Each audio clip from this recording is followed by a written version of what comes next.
Contundente victoria del Marino ante el Coruxo. Los de Quirós se impusieron por 4-2. Empezaron muy enchufados los luanquinos.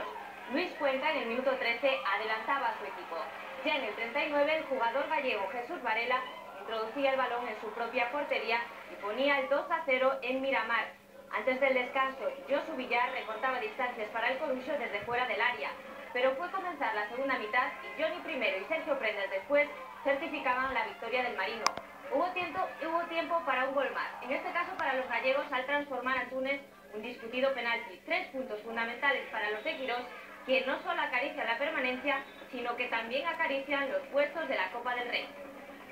No lo quiero decir, porque cada vez que lo digo, cada vez que lo decía, hoy no lo dije eso, yo sabía que si ganábamos estamos en Copa del Rey, matemáticamente, porque pasamos por encima de la roda.